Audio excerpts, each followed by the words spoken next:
Hello and welcome to the In the Pen podcast, a podcast about relievers, part of the Pitcher List Podcast Network. My name is Jake Crumpler, and as always, I'm joined by Pitcher List bullpen expert Rick Graham. Rick, episode 115. We're 2.5 weeks into the season. It's really getting going. I mean, I would love to have clearer bullpen pictures at this point, but where would we be? Where would we have a podcast Our if there were job. clear bullpen pictures? Exactly. Yeah.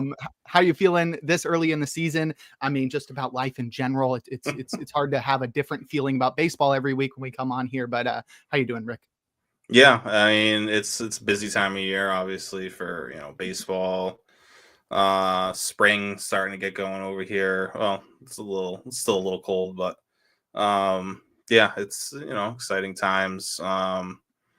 Hoping, we get some answers to some bullpen questions. I feel so far it's like we were talking a little bit before. It's I feel my fantasy teams are doing well, but it's like, what do you take away from that in 2 weeks, or not even 2 weeks? It's like a week and a half. So, um, you just it's a long. People need to remember it's a grind. It's not fantasy football. It's not it's a longer grind, and just it's daily. It's weekly. It's gonna take some time for you know to make significant moves. Like I've already been asked about, it's like, is Felix Bautista worth dropping? It's like, no, we've talked about this. Like it's good. It's going to take some time. And You said this was going to happen. The Orioles just haven't had save chances. It's like, there's Mhm. nothing any one of us can do. There's nothing he can do. There's nothing. It's just, it's going to happen. The Orioles will get save chances eventually, but just be patient. Be patient, people. Yeah, no, as much as I'd love my teams to be doing well this early in the season, I think it's almost like a reality check when you're doing poorly, like me in all my leagues, where I'm like bottom 3 in every single one of my leagues and I got 5 or 6 going. But it's a nice reality check just to say, hey, stick with your guns. Like you're not drafting these guys based on what they're going to do for you in the first 2 weeks. You're drafting them based on what they're going to do for the whole season. So you shouldn't be judging them immediately based on 2 weeks and making rash decisions and stuff. But hey, it's really nice when you're in first place in your league and you're like, you know what? I'm a genius. I didn't need to make any changes. Yeah. It's either way. It's like, you got to be patient. It's like, when you're in first, it's almost just like, for me, it's like, at this point, it's like, okay, when are the, like, what wheels are gonna fall off? Like, what's gonna happen here? Like, what do I need to be prepared for? Like, is this guy's start actually real? Like, those Totally. are the things that you kind of have to look at. You can't just sit back and be like, oh, my team's great, because this first 2 weeks, it's you got to be a little proactive sometimes, but also just let things come, let things go as they may, I guess. Proactive is a great word for that. I was going to go with preventative, but it's Yeah. Similar vibes there, where you're trying to figure out how you can keep your team from falling apart when it's doing well. And I feel like that's harder to do than a team where it's clear what's wrong with it and what you need. So I can totally understand how difficult it is being in first place at this point of the year, because it's difficult to know what you need to improve with your team. But hey, we're here to give you information on how to improve your team from a bullpen perspective. So today, for episode 115, we'll obviously go through our news, notes, and transactions from the past week. We'll discuss the rising and falling closers on Rick's closer ranks, and then we'll wrap things up with our main topic as we discuss the actionable bullpens still available, still around for you to target in fantasy so that you can get a jump over your league mates. So let's start things off with the news and notes. The only injury we have is Colin Holderman, who was placed on the 15-day IL with a right knee sprain. I mean, really, really funny timing, honestly, for the Pirates, who just demoted David Bednar to the minors and promoted Dennis Santana to the closer role. And now to lose your top setup man, now it's really looking stupid that you sent Bednar down, because now that bullpen's going to struggle. Yeah, it sounds like Bednar's might be back like next week and be back in the closer role. So that was fun, I guess. I don't know. And that's speculative, but he's done everything. He's pitched he's been perfect down so far in AAA. I don't know. At that point, it's like, that feels just like, I didn't understand kind of how they rushed him when they sent him down. But if you're gonna bring him back in just 2 weeks, that feels rushed, kind of bringing him back. Like, did he actually fix the mistakes that you were like hoping? The whole situation, and Pirates in general, I don't know. But it was, yeah, I mean, Santana, I guess, is their closer, but they also did try Baruki in a chance, and that didn't work out. I was pulling for him. I was hoping that would, you know, I figured he would get at least one chance being their lefty, and going against like a lefty hand up heavy portion of that Yankees lineup made some sense. But even since Santana doesn't look as great as he did last year so far, maybe it's coming. Cold weather, I know it takes a little while for these guys in those cold weather climates to get back to where they were previously. So maybe that's all we need from him. But I mean, it's Pittsburgh in general. I think Santana's worth stashing right now, but I feel better about Bednar getting his job back. If he really does come back like next weekend, like I feel better about him getting back his job than like say Jordan Romano ending up back in the Phillies closer role. So it's just the competition in Pittsburgh is there's none. So it's Santana if you're hopeful that he can replicate what he did in the second half of last year.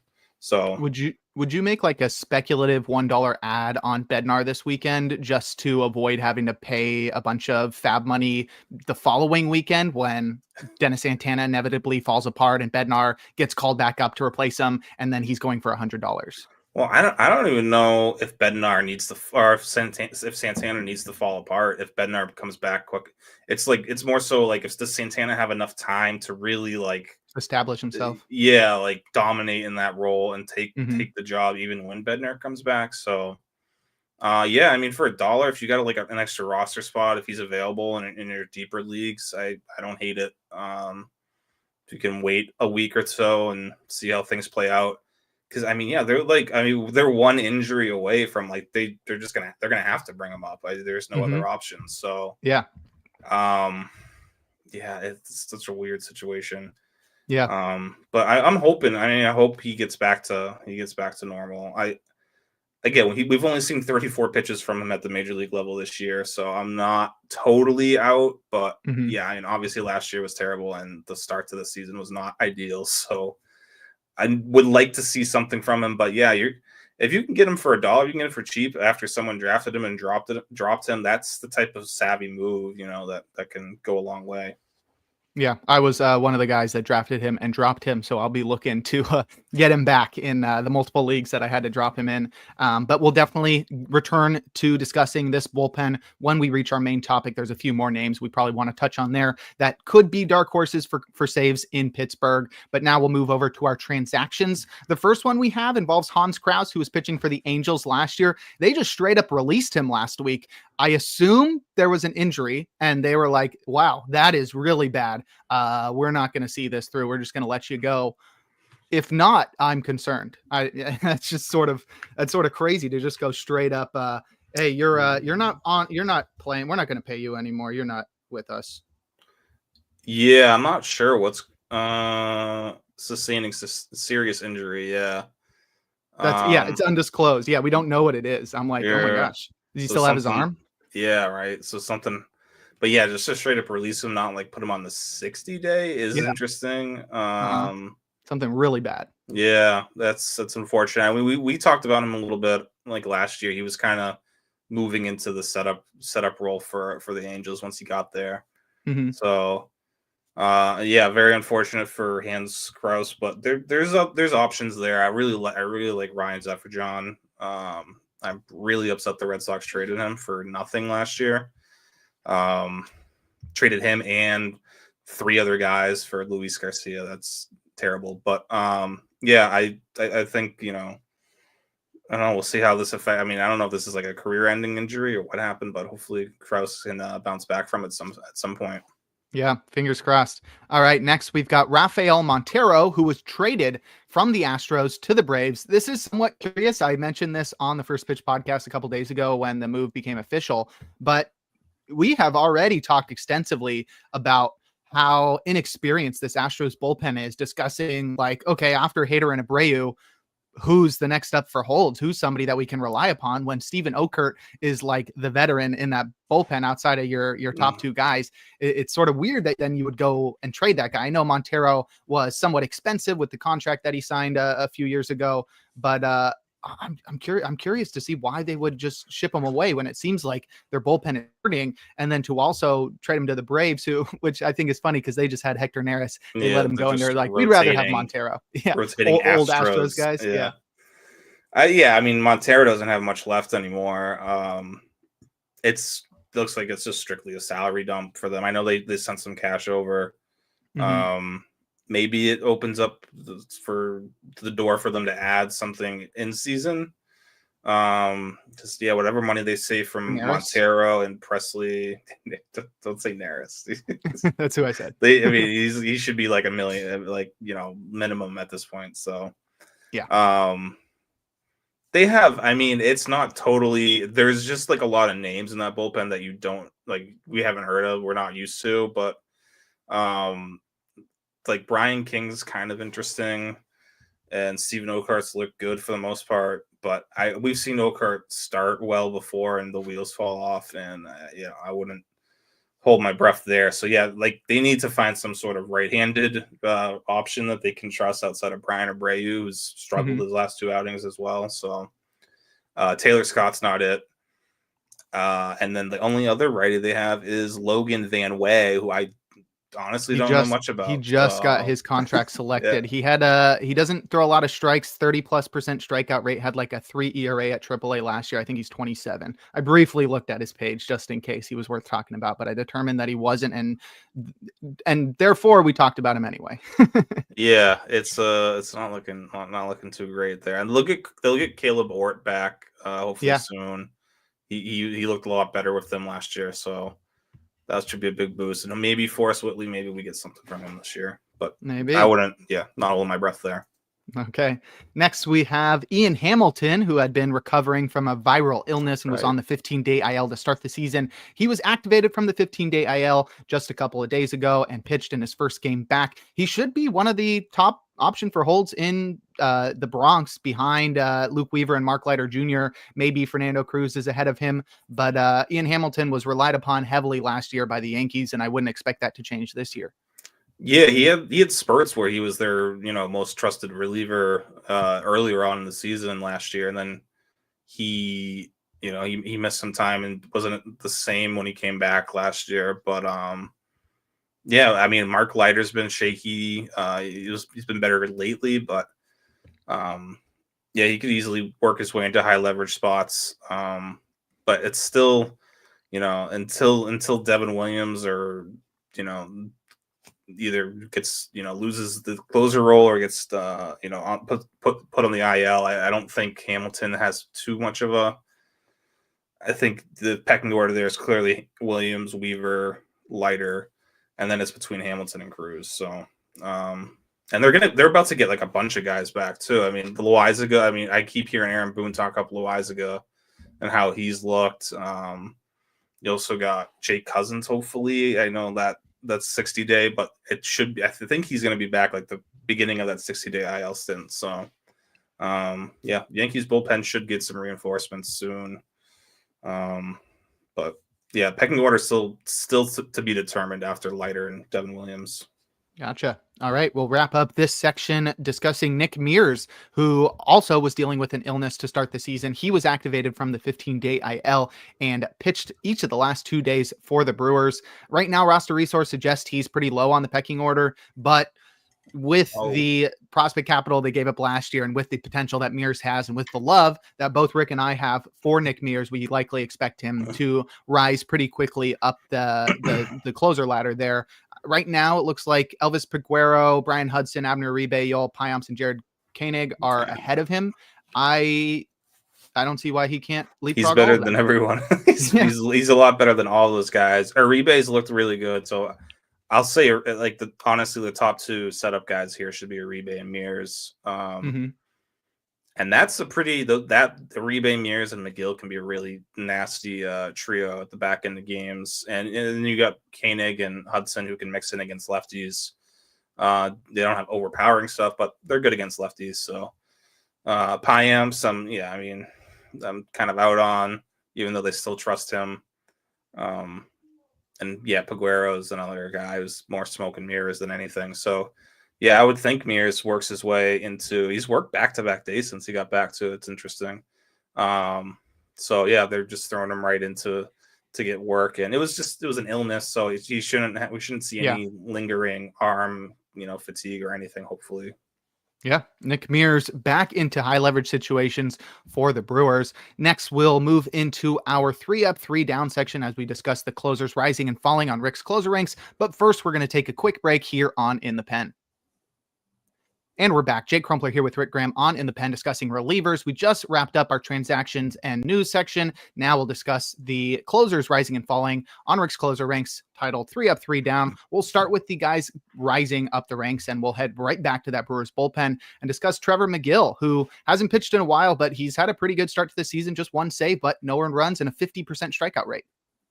Yeah, I mean, it's good to see the swing and miss back. The bat missing ability was not there in the second half for him last year, but so far this season, it's super small samples we're talking about, but McGill's looked great. 50% K rate, 43% CSW. PLV checks out 5.56, 117 stuff plus.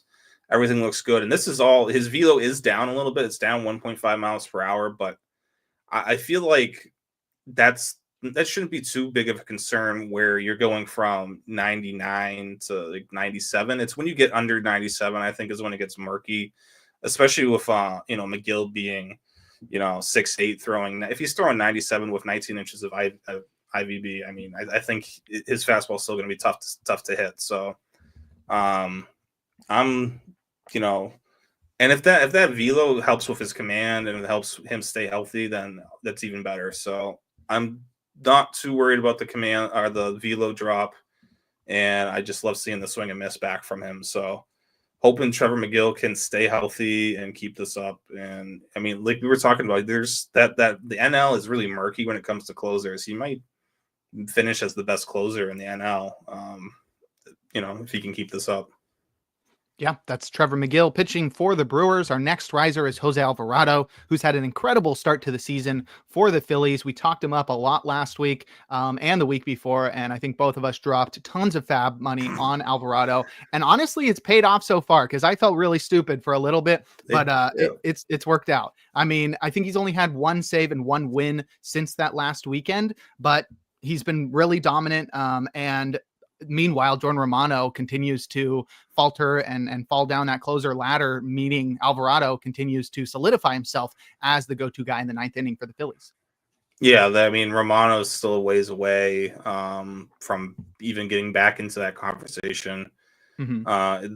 But unlike Bednar, they can't option him. He doesn't have options, so he's just going to work in the fifth inning and he's just hoping to get his velo back. I hope there's just a mechanical change. I don't know. Maybe there's a mechanical change there where he can start throwing 96, 97 again, but I'm not too optimistic. So yeah, it's Alvarado's show now in the ninth inning, and isn't it so possible far that he's still dealing with the injuries that were bothering him last year? Oh yeah, absolutely. He probably is. I think he's just trying to work through it and fight through it. He's telling the staff that he's fine, he's healthy, nothing's wrong. But I don't know. He's laboring out there when he is pitching, and he's not throwing hard and it's not commanding anything. So I'm just not too optimistic about him having being much of a factor for saves this year. So that leaves us with Alvarado, who, strikeout rate at 44.4%, walk rates at 7.4%. That's beautiful.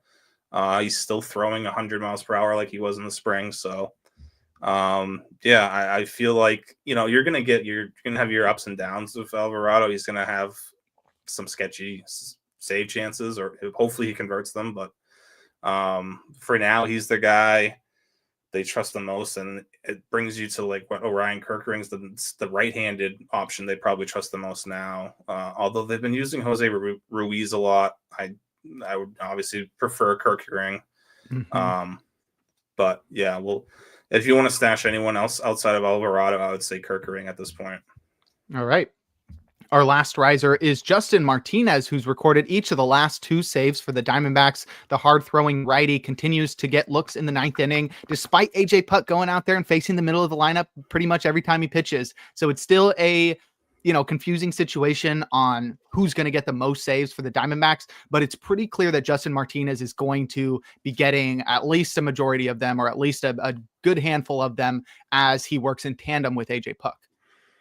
It's like if they both put up incredible ratios and a 30+% K rate and have 15+ saves, that's a really good I mean, that's not maybe what you want from your number 2 closer or reliever, but that's a really good season, especially in like certain formats like head-to-head, which we deal with mostly, and points leagues, and it helps in Roto too. I mean, you're still getting those save totals, plus you're helping someone lower your ratios and give you some extra strikeouts. So I feel like the difference between like 15 saves and 30 saves in head-to-head, that's less than a save a week. So I don't know. I'm still like, I feel like both those guys are just huge assets in head-to-head leagues, and probably a little bit depreciated because people are worried about the committee factor, which I totally get. But I don't know. It maybe if you have both of them and you're getting whatever saves the Diamondbacks get each week, and then you have another closer, that might be all you need, honestly, in a head-to-head league. So I'm still love AJ Puck, but I mean, what Justin Martinez is doing right now is pretty insane as well. So both these guys are just so good, and it's the best duo, the best committee. I think it's better than what the Dodgers have with Scott and Trinan. It's these two guys are the real deal. So Martinez or Puck, be patient with them. Their save totals aren't going to be crazy, but they're gonna help you out in a lot of ways. Agreed. All right, as those guys rise up the ranks, others have to fall to accommodate them. So now let's look at our fallers, starting with Pete Fairbanks, who's been closing for the Rays, but he hasn't been completely dominant. He blew a save earlier this week, but rebounded with a save last night on Wednesday. 1.80 ERA, 33% strikeout rate. Rick, why is he falling? Yeah, it was not even like that blown save. He bounced back nicely.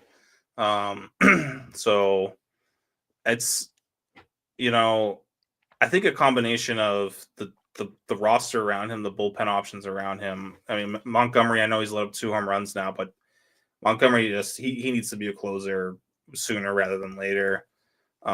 He's on the top of the leaderboards of pretty much every metric, like every metric like PLV or Stuff Plus or anything you want to look at. Pete Fairbanks, the velo's still a little bit down.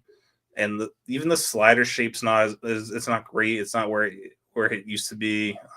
It's gotten a little sloppy. So I'm just, I don't know if the stuff's there for him. And again, we're talking about a guy who's always spending time on the IL. So I don't know. The upside used to be worth it for me with Fairbanks, where he's still striking out 42% of the guys he's facing. So I'll take a chance. But I don't. Yeah. I know his striker rate's pretty good right now, but it's early. I don't see his stuff being good enough where he's going to be able to run a 30+ strikeout rate for too long.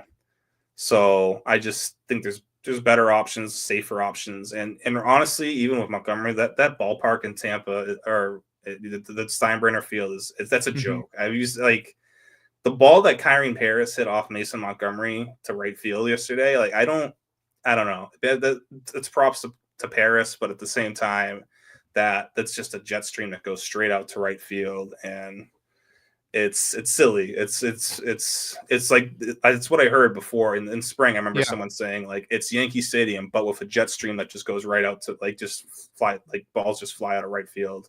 Yeah, and they were not kidding. That place is a joke. So that does worry me about all the Tampa Bay pitchers, but I feel like Montgomery at least has a better, strikeout rate. He should have a better swing and miss rate, so that gives him a better chance long term than Fairbanks could have a couple tough outings there, I feel like. Yeah, so diminished stuff, lengthy injury history, lots of competition, and a hitter-friendly ballpark mean Pete Fairbanks is falling down the closer ranks. He's a big fly ball guy too, so yeah. That's not great. especially for a right-hander in that ballpark, because you're going to be facing a lot of lefties. Even though Kyron Paris was the one who took Mason Montgomery deep, and he's a righty. But our next faller is Ryan Presley. He is, getting saves for the Cubs, but it's at a cost, and that cost is strikeouts. Dude has a sub 6% strikeout rate on the season across 7 games. Luckily, 3 saves, a 3.86 ERA, and just 1 loss. But Ryan Presley not really proving that he has the ability to get back to where he was a couple of years ago. Yeah, and I know 7 innings because we're including the Dodgers series, the Tokyo series. Yeah, I mean 7 innings is we're getting closer to like that 10 innings mark where you can kind of start looking at these things. So. I mean, I hit that the 6 not even a 6% strikeout rate, 17.6% walk rate. Yeah, worried, definitely worried. I don't. The stuff might just be gone. I mean, the fastball velo continues to decrease over the last 2 years. 6.8% swinging strike rate. I mean, he's not his slider isn't fooling people like he used to. And his fastball is just it's junk. So it doesn't give hitters, he's not able to sneak that by hitters with his slider and curveball, setting it up. So, yeah, big concerns with him at his age. I don't know if the stuff will ever come back. The good news for him is like Porter Hodge hasn't exactly dominated behind him. So Presley probably still gets some more chances before they pull the plug on that. But I can't see him.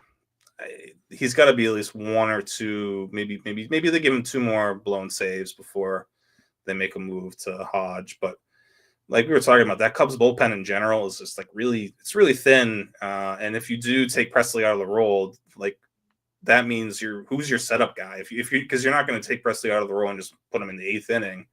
Mm-hmm. So does that mean Julian Merriweather gets a bigger role? I mean, he's looked better, but he's still. There's still concerns with him and Nate Pearson as well. It's like there's upside in those 2 guys, but a lot of question marks as well. So, yeah, Cubs bullpen's definitely a concern. Would have been nice to have Hunter Biggie there if they still had him. For sure. All right, let's close out this section with Seth Halverson, who has been the closer for the Rockies, though. Only 1 save to show for it and a 6.23 ERA. And I don't even think, Rick, were you even accounting for last night's performance where they put him into a game down 3-2? That was ridiculous. Gave up 6 runs, 3 earned. I didn't have anyone else. But I do think that, I want to pump the brakes on Halverson because it's true. I mean, Coors is undefeated. You just got to tip your cap and be like, Coors, it's just not, I don't want to chase anything in Coors. Even Seth Halverson, I need to see a little bit more. I don't know how long, like some sort of success, like for long term with him or anyone at Coors before I actually like buy in. I'm willing to miss out on someone here. If I'd never had Daniel Bard, I was fine without rostering Daniel Bard in the past. Like I think we can just skip Halverson. The swing and miss is I thought the stuff would get more swing and miss. I know that the numbers aren't like screaming like, oh, he's a big strikeout guy, but that's kind of been, I thought he would be the one guy with the stuff that could, get strikeouts, get a lot of swing and miss, but he's allowing a lot of contact, a lot of hard contact. So I'm gonna take a break from Halverson at the moment and see. He pitched again today. I think he allowed a run. There wasn't a save situation, but it's interesting. He's throwing his splitter more than any other pitch, huh? Maybe the Rockies development staff's onto something. Sure. No, I mean, who knows what the Rockies development staff's doing, but True. Yeah, it's interesting to see a guy throwing 100, throwing his splitter that much. But yeah, it's a good pitch when he's able to set it up. So I like Halverson long term, but it's just for now I'm probably gonna take non-Coors relievers over him. Yeah. All right. Well, that will wrap up our 3 up, 3 down section. To recap, our risers were Trevor McGill, Jose Alvarado, and Justin Martinez. And our fallers were Pete Fairbanks, Ryan Presley, and Seth Halverson. Now we'll enter into our main topic and discuss actionable bullpens. And what I mean by that is just bullpens right now that you can make a move on, that you can go out and pick somebody up or trade somebody or just do something, anything in fantasy. Right now, it's that point in the season where you're trying to figure out where you can make moves, who you can drop, who you can pick up, where you should be targeting guys. And these are but we're going to focus on those bullpens that you should be focusing on when you're trying to make moves in your fantasy leagues moving forward, at least this early in the season. So let's start off with the questionable bullpens. I think we'll wrap things up with the ones that are very clearly targets, but these might require a little more discussion as it's not yet clear if it's worth targeting them. But let's start with the Rays bullpen. We discussed a little bit of Pete Fairbanks falling down your closer ranks earlier in the podcast. Is it worth targeting this Rays bullpen, expecting Fairbanks to falter or land on the injured list? By what you said earlier, I would say that you're probably leaning, yeah. Yeah, it depends. It depends on your league. Like, I'm trying to figure out, does it make sense to roster Mason Montgomery in a 12 team head to head or points? Like, I don't think so at this point. But anything over 12, like 14, 15 teamers, I feel like, yeah, Montgomery's a guy you should be rostered, even if it's save only. I don't think I don't know USETA has struggled. I'm not too worried about USETA, being like an issue this year and just falling back down to earth. But I do feel more comfortable with Montgomery, the way that he's been used. I feel like we've talked about how USETA is more of he can come in the 6th inning, 7th inning, give you 1 to 2 innings. He's got a little bit more flexibility, where Montgomery, they're clearly saving for I think he's mostly worked the 8th, and he's been pitching 1 inning at a time. So I feel like anything happens to Fairbanks, he gets hurt or loses the job. I feel like Montgomery would be the guy. And it's a weird, but maybe you even look at, if you really are in a pinch, I don't know what the Rays schedule looks like, but if they have any games in cold weather climates, pretty sure Fairbanks won't pitch when it's cold out because of his rain odds. So maybe Montgomery can vulture a couple saves then. Yeah, that's fair. Definitely would put both Montgomery and USETA on my watch list. I've been watching USETA more closely, but with Montgomery quickly rising up these ranks, I think he's worth watching. I guess the only thing to consider is that he is a southpaw. Will the Rays turn to a southpaw in the 9th? I know we talked. They have in the past. That's correct. And we talked last podcast about the return of the lefty closer. Yeah. The lefty reliever is back this year. But yeah, they used to, remember, they would even fool around with Colin Poche and getting saves here and there. Garrett Clevenger's gotten some saves in the past. So yeah, they don't, I don't think lefty matters to them when it comes to the 9th inning. All right. Well, that's the Rays bullpen. Definitely worth targeting a little bit. Don't go picking anybody up now unless you feel like you've got some room for Mason Montgomery to provide strikeouts and ratios. But at some point, Pete Fairbanks is going to land on the IL, and we may start seeing some movement in that bullpen as a result. Next, we'll discuss the White Sox bullpen. It's pretty clear that you can try to find some saves here. I would expect Mike Clevenger is not rostered in a lot of leagues, so you can pick him up. You could also try to speculate, but I think the real question here is it even worth targeting an actionable bullpen like this one, where the White Sox aren't going to win and none of the guys in the bullpen are really that good or intriguing? So is it even worth targeting a bullpen like the White Sox bullpen? No, I would say not to. I think right now it's the White Sox and the Rockies I'm just definitely staying away from, although Detroit's not far from that. Clevenger's looked terrible. That didn't work out. Jordan Leisure, maybe he's I'm not going to fall for that again yet, though. He's looked better, but it's still not something I want to chase this early in the year, where I'm not that desperate. You have to be really desperate to be looking at White Sox relievers for help here. So yeah, it's got to be like a 20 teamer. I don't even know, AL only. Maybe I would take. I just don't feel comfortable with any of them. There's blow up risk with all the guys in that bullpen. Totally. All right. Well, that's the White Sox bullpen. Next, we'll discuss the Nationals bullpen, and I think this is really only something you're going to hear on this podcast, where we're just always been, pushing against Kyle Finnegan. But with him in the closer role again, there's reasonable reasons to expect him to falter. I mean, he's done it each the last 2 years, but never lost the closer role. Is this bullpen worth targeting with the expectation that Finnegan might lose the closer role at some point or might get traded, or, is Finnegan just too solidified there? He's unbreakable. No, he's got four saves, of course, and he's got a 4% K minus walk rate and a 1.59 whip and 1.59 ERA. So I want to say logically it makes sense that Finnegan eventually is going to, get removed from this role. There'll be a long enough stretch where that's going to have to happen. But it's just every time we talk about it all the time, but it hasn't happened yet. So I wouldn't stash anyone here again. Maybe in a 15-teamer, I would look at like Jose Ferrer. They really love him, and he's worked a lot of high leverage spots for them already. Again, left-handed, so maybe he's like the lefty, and you have a compliment from one of the righties there, like Salazar or Jorge Lopez, maybe.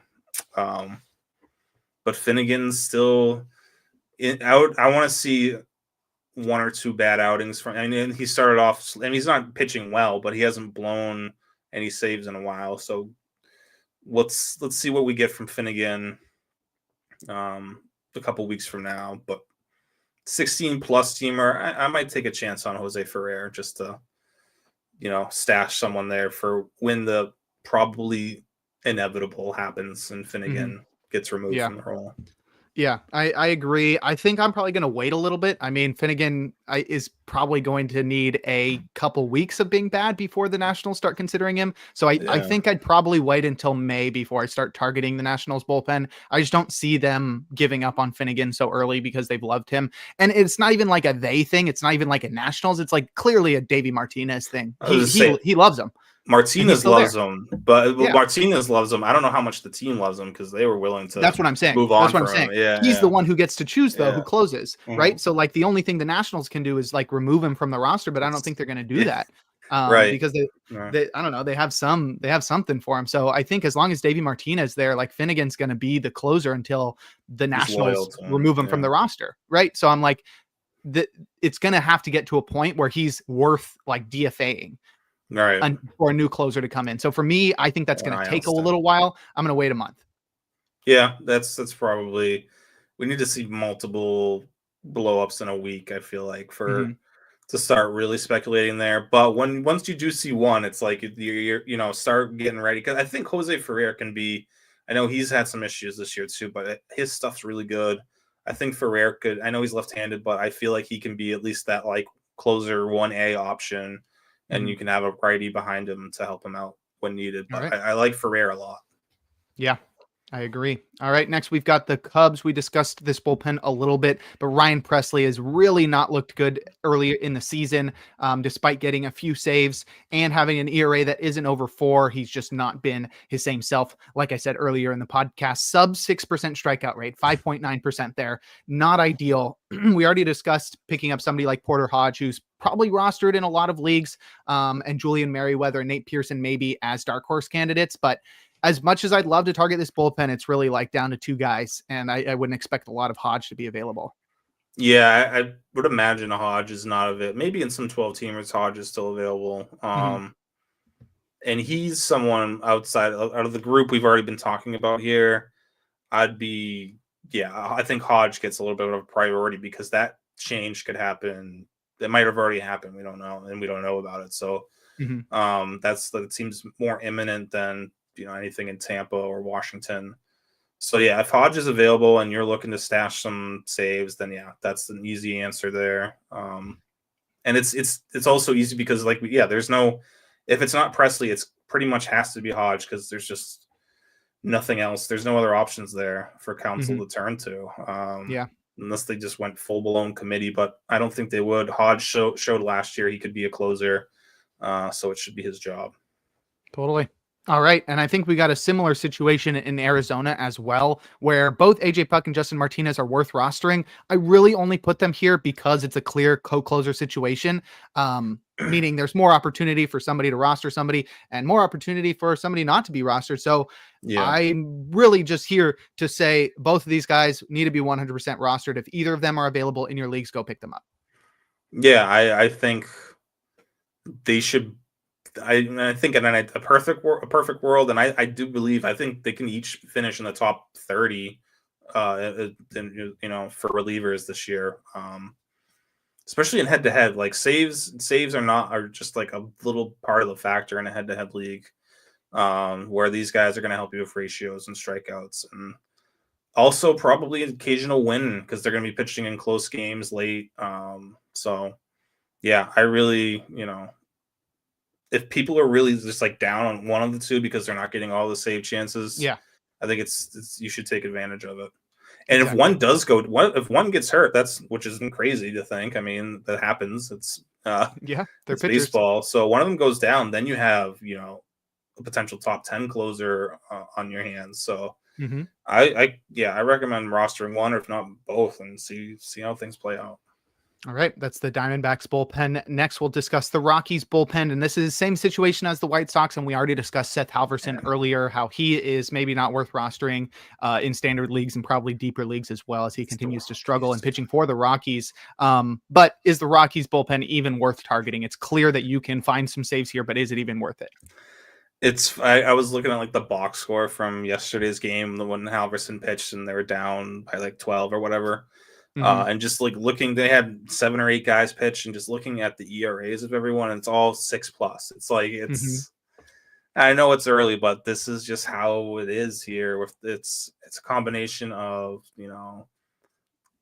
developing their pitching staff, which they haven't been able to do, and Coors is obviously going to hurt things even more. So yeah, I had hopes for Halverson, but yeah, those are dwindling, and I think I would just rather not roster anyone here. I mean, if you're in a deeper 15 plus team, you can still hang on to Halverson, see how things play out. NL only, he's worth it. But if you're a 12 teamer, I don't think you want to mess with this Rocky situation. All right. Well, the last questionable, actionable bullpen we'll discuss is the Giants bullpen. I talked up Camilo Doval a lot last week just for him to come back and forget how to pitch again. I'm not sure he's the guy that I talked him up as being last week, as Right. somebody with the ability to reclaim his potential and reclaim that closer role. But with his Jinxed it. performance, 2 blown saves and a loss, he did get a win, but 2 blown saves and a loss in 3 consecutive outings, not ideal from Doval. And it's looking like he's just like he was in the second half of last year. So not really certain that the Giants bullpen is actionable anymore. Are you on the same page? Not no, yeah. I mean, I think Walker will be fine. I think Duvall was the one guy who had a chance to Mm-hmm. kind of make things interesting, just given his Yeah. background. I mean, like Randy Rodriguez looks really, really good right now. I'm interested to see how Birdsong does in the bullpen. He looked really And good a couple days ago. yeah, I mean, he's a very interesting holds guy because he's gonna give you multiple innings, get some Mm-hmm. holds here and there, maybe some long saves like those 3 inning saves you see. Mm-hmm. Seen a lot of those this year. Now, those are so annoying. Brant Herter's got 2 already. Yeah, he's Um, leading the yeah, Tigers. maybe that's what they're gonna do. I don't know. I put his name Um, on the rundown for a reason. yeah, it's yeah. And Tyler Rogers has like 8 strikeouts already this year, and like I'm like, what's I don't know what's happening with that. That's all of a sudden I, he's like getting 8 swing and miss. strikeouts. That's crazy. So I mean, yeah, this is we've talked. I feel like we like every year we're like, oh, this Giants bullpen's really fun. And it is. They always have like Randy Rodriguez is the guy this year I think who makes a big splash. He finally. Mm-hmm. I wrote about him today in the hold up. I feel like he's changed. You can tell he's changed a little bit of the shape to his fastball. He's getting, and it's already like he just got 2 really good pitches in his fastball and slider, and I could see him overtaking Duvall as kind of that secondary right-handed setup man out, Mm-hmm. because Tyler Rogers isn't going anywhere and from that role. He's going to get plenty of holds and the strikeouts will come down, but Rogers is always going to get you 20 plus holds. So yeah. But Walker, as far as saves go, Ryan Walker is safe. I feel like he's definitely distanced himself from Duvall now that Duvall's had a couple bad outings. Mm-hmm. But hopefully Duvall can want to see him succeed. I want to see him pitch well because when he's going, he's nasty. He's one of the toughest closers. Was one of the toughest closers in baseball. Mm-hmm. Yeah. All right. Well, that will wrap up our questionable, actionable bullpens. Now we're getting to the ones that are definitely actionable. But first, we're going to take a quick break here on In the Pen. And we're back. Jake Crumpler here with Rick Graham on In the Pen, discussing actionable bullpens in the major leagues early in the fantasy season. The first clearly actionable bullpen we'll talk about is the Tigers, and this may be the most actionable out of all of them. I mean, they're still very unclear who the closer is. As we just mentioned, Brant Herter is currently leading the team with 2 saves, each of those of the 3-inning variety. The only other member of that bullpen with a save is Tommy Kahnle, who got one last week. So it's been a while since we've seen a traditional save from the Tigers, and they've really only had one all season. So you got plenty of guys to target here with Tommy Kahnle, who I mentioned, and Brant Herter, as well as guys like Bo Brieske, Tyler Holton, Will Vest, and John Brebbia. So who are you most likely to target in the Tigers bullpen, as it's clearly one that's actionable in fantasy? I don't want to target anything here. It's just going to be a headache because you're going to think it's one guy, and it's going to. A lot of people are pretty adamant that Tommy Kahnle is the guy. Because he's the veteran, he was getting paid $7.5 million, and he's the way he's been used, and I get it. He's been getting a lot of ninth inning work. I got throwing 85 to 90% changeups. I just can't see that lasting over a whole year. But maybe. I mean, it's funny because he's thrown 7 fastballs and he's got a 67% whiff rate on him because no one's expecting him to throw a fastball. So even at 93, I mean, he used to throw 96 pretty regularly, and now he's down to 93. But I think Brieske had a chance. I think he can still work his way back, but the rough start's definitely going to push him towards the end of the pecking order. He's going to have to work his way back into it. Herter is going to be the long guy for them, who will get the occasional save. Holton is maybe going to get a save here or there, but he's really been working earlier on in games. So I like Will Vest. That's my guy right now. If I want to throw a dart in a deeper league, but that's an AL only 18 plus team, 20 team league or so. It's not something I'm chasing right now. So I wouldn't. You can take a chance on Kahnle. Just don't blow your fab on him because I'm not sure if he's good enough to keep that role all season long, or if they even want him to be the closer. It's probably going to be a committee all year long. Yeah.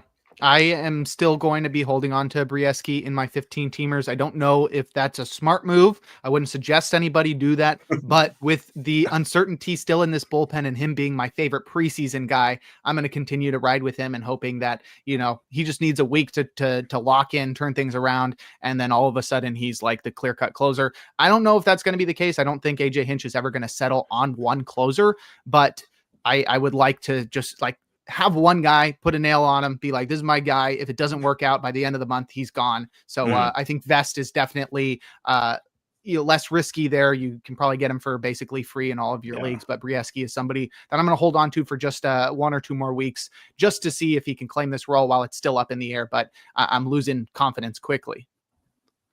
Yeah. Maybe we'll have a better answer at the end of the month. I'm not too convinced we will, because I just the way that Hinch likes to play that bullpen, how he played it in the playoffs, it's just going to be to keep the other team from knowing what's coming. It's almost like that's what his goal is. So yeah, we'll see if someone emerges, but I don't have much faith that will happen. Next, we've got the Rangers, where Luke Jackson has established himself as the closer there with 5 saves early in the season. I still view this as actionable because I'm not a full believer in Jackson, and I think you're on the same page there. I think there are better relievers in this bullpen, and Jackson, while he's decent enough, he's not a guy that I think is somebody who should be out there every single night in the ninth inning because of his struggles against left-handed hitters. So with guys like Chris Martin, Robert Garcia, Jacob Webb, and Mark Church in that bullpen, who are you going to be targeting outside of Luke Jackson looking to get saves in the future for the Rangers? I think they can make something work here long term where, Martin is kind of their fireman option. And then you have Jackson and Garcia split the 8th and the 9th based on matchups, because like Jackson's, not good against lefties. So that's why you have Robert Garcia there, who, if you have 2 lefties coming up in the 9th, let Garcia get the 9th. Don't just, I know Bruce Bochy is kind of that old school manager mentality, and he does want to have one guy. But if he just playing the matchups there could definitely work for them. But if he keeps like pigeonholing, if he puts Luke Jackson in, it's like a round peg in a square hole. If you try to get Luke Jackson to get lefties out consistently, I don't think that's going to last. That's not going to work out too long. So there's a chance Luke Jackson works out. I think they're going to need to have more of a co-closer situation for it to ultimately work. But I don't know. I guess, yeah, it makes sense to roster Jackson for now. See how things play out. But it also can make sense to, I don't think in a 14 or in a 12 teamer I would roster Robert Garcia, but 15 teamer I might consider Garcia, stashing him. He's pitched really good so far. And he's their best lefty and maybe their best reliever overall. So yeah, I think Garcia is the one guy I would roster outside of Luke Jackson, who it's what's the term that Nick uses? It's hipster. It's a kind of a hipster, yeah. Just like he is a bit of a hipster, but someone Vargas rule him, kind of just pick him up, see how long it works well for. But if he has like 1 or 2 bad outings, Luke Jackson, then feel free to cut bait, because I don't think he's going to have that type of leash to get away with 2 bad outings. Got it. So it sounds like Luke Jackson, while he's getting the majority of saves, still a target, but Robert Garcia probably worth picking up in deep leagues, as we'd expect him to split saves in the future as Luke Jackson struggles against left-handed hitters and Chris Martin continues to be the setup man and the high leverage arm. So next we'll discuss the Marlins, where it looks like Anthony Bender is establishing himself as the closer. Last night he pitched like the 7th and 8th, which was weird. But with Jesus Tinoco on the IL, Calvin Fauché struggling mightily, and really nobody else in that bullpen, Bender has really established himself. He probably needs to be rostered everywhere. And then you can also speculate on, obviously, Fauché, but guys like Ronnie Henriquez, Anthony Veneciano, and Luke Bacar. Isn't that crazy that I mentioned Ronnie Henriquez like 3 weeks ago, almost in like a half joke manner, where I was like, yeah, my support of this statistically is MLB The Show. I played with him and it was fun. That's right. And now he's the number 2 guy in this bullpen. Yeah, but yeah, Henriquez and Veneziano kind of come from out of nowhere. I didn't see. I know that was when Bender came into the 7th. I know it was kind of a tight situation. He ended up with a hold. But yeah, I was pretty hyped on Bender being a nice closer spec, but that usage the other night kind of worries me a little bit. They had Bacar set up for the 9th, but then Edwin Diaz gave up 3 runs in the top half to make it a 4-run lead, a 5-run lead or something like that. And Bacar still pitched up by 5. So he was in line for a save. Yeah, and he's sneaky good. We've talked about him a little bit. I've wrote about him a couple times. He honestly might be the best reliever they have right now. I like Bender. I think he's still kind of getting his footing from his pre-injury, from where he was pre-injury. But Bacar, despite not throwing hard, does have some extra life to his fastball. And I don't know. They do seem to. I mean, he's really like flown up the pecking order there. So maybe we're in a situation where those two split time in the ninth. Could be Bakar gets the lesser part of the lineup in the eighth or ninth, where Bender gets the middle part of the order. But the usage the other night was just so weird because Bender threw 1.2 innings. He got multiple outs, but it was in the seventh and the eighth. It was very interesting. Something to keep an eye on. Yeah, I thought Bender was they were going to have him just clearly be the guy, but it looks like they might mix and match more than we thought. And if that's the case with the Marlins, if they're mixing and matching, I probably don't want any part of it. I mean, Bender's they're probably not going to hurt you, especially Bender or Bakar. They're pretty solid relievers, but it's going to be a headache trying to figure out who's going to get saves, and if it's a weekly lineup thing, and you're hoping Bender gets one save a week while you put him in there. So I don't know if it's worth the headache. Yeah, probably not. I was concerned. I had a headache about the way we were pronouncing Bakar's name, and we were wrong. It's Bakker, and also I've been calling him, and I've been calling him Luke. But the bro's name is Lake. Yeah. So issue a correction across all of our podcasts. Lake Bakker. There we go. Bakker. Fixed everything right there. Yeah. All right. But Marlins bullpen, iffy right now at the moment on whether or not it's worth targeting. I think Anthony Bender is probably the only guy at the moment that's worth it. But like you said, Bakker, maybe the best reliever in that bullpen at the moment. Next, we'll stay in the NL East and discuss the Phillies, where we discussed Jose Alvarado at the top of the podcast. Incredible start to the season, rising up the closer ranks. But just with the historical usage that they've had with him, I think they like him more as a high leverage guy. He is a lefty. They have enough lefties there, but who knows?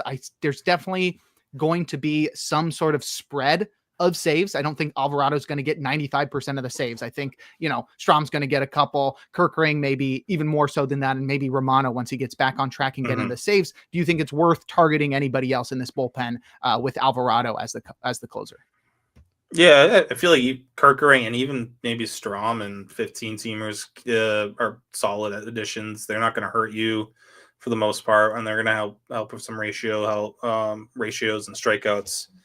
Yeah, I do. Yeah, this Phillies, even dating back to like the last 3 years, I'd say they've had a closer, but they've also done things a little unconventionally. I do feel like Strom is like the Jeff Hoffman this year, where he's going to be getting a lot of fireman type role usage, leaving. I think the plan was going into the season, based on opening day, we saw Romano pitch the eighth and Alvarado get the ninth. And I think the hope was to have Alvarado and Romano be those eighth, ninth inning options for them, where they can use Kerkering and Strom in like the sixth and seventh. And then you just, that's a pretty dominant group of four to get get to end the game. So with Romano kind of fizzling out, it feels like Kerkering kind of gets bumped up. And we talked about Jose Ruiz, who they trust, but I'm not there yet with him. I'd take a chance on Kerkering and maybe Strom in deeper leagues, but I don't think maybe in a 12-teamer Kerkering, if you're depending on the format. But for now, I feel like Alvarado's gonna get the heavy majority of, I would say, close to 80% of the saves for them based on his usage.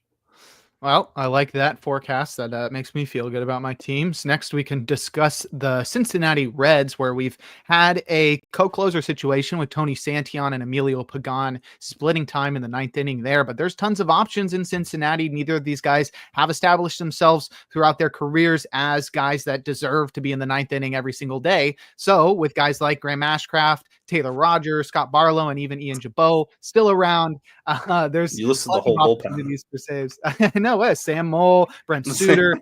You can't even forget, honestly, the biggest name here is Alexis Diaz, who has yet to be activated from the 15-day IL, but he's currently pitching in AAA. And I think if he does well there, he's going to get called up any moment now. So that's just another name to throw in the ring. And with nobody really establishing themselves, I don't see why he's not immediately thrust back in to the conversation.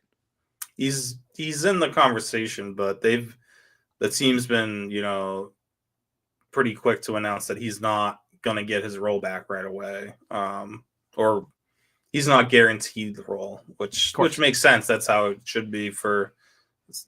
He's been dicey in the last 2 years as is. So the thing is, like, no one's really taken this role and run with it. So it does open up a door for Diaz. I wouldn't be if you have like a bunch of IL spots and you're able to hold them in the IL, then fine. But I wouldn't, be holding him on my bench.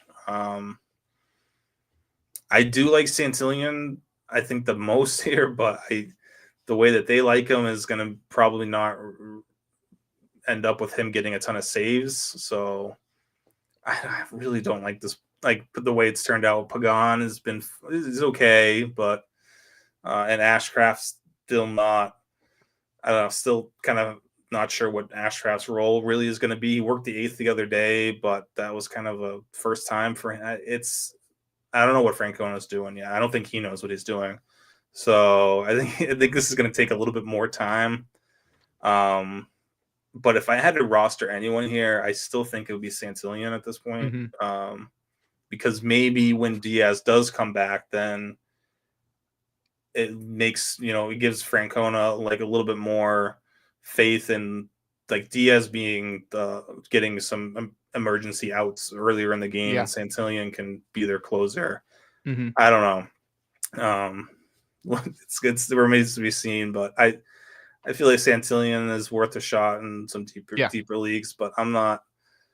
And Pagan at this point, just because he's been getting the saves, but I don't have a ton of faith that they have a lot of season-long value left.